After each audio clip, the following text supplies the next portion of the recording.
Vince Farrugia, ex-direttur ġenerali tal-GRTU, ex-kandidat tal-Partit Nazzjonalista, se jitressa il-qorti mixli li ħaġrament fals u li ġiel persuni oħra biex jiġdu fals fil-konfront ta' Sandro Ketkuti. Dan wara li l-Maġistrat Aron Buġejja ikkonkluda li l-provi qudiemu kienu biżżejjed biex jibdew il-proċeduri kriminali kontra Farrugia.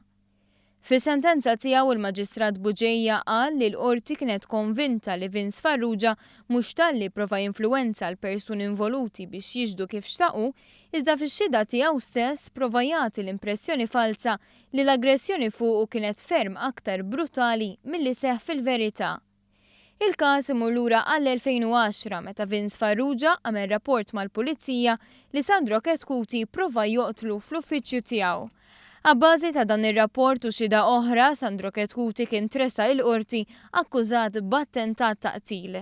Madankollu l-prosekuzzjoni waqgħet din l-akkuża hekk kif aktar tard irriżulta li x-xhieda kontra Ketkuti kienet falsa. Dan wassal lill-Maġistrat Edwina Grima biex tordna lill-Pulizija sabiex tinvestiga lil Vince Farrugia u l-kumplament tax-xhieda f'dan il-każ. Fis-sentenza tagħha hija kienet innotat ukoll il-fatt li Vince Farrugia kien prova juża l-pożizzjoni tiegħu biex li Sandro Ketkuti għaddih ġuri fuq il-medja qabel ma bdew il-proċeduri fil-qorti.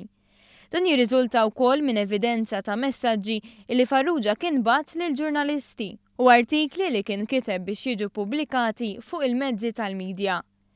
Minkejja dawn il-provi ma tiedet l-ebda azzjoni kontra Farrugia u għalhekk Ketkuti talab lill-qorti biex tordna lill-Pulizija biex tibda proċeduri kriminali kontra l-eks kandidat tal-Partit Nazzjonalista.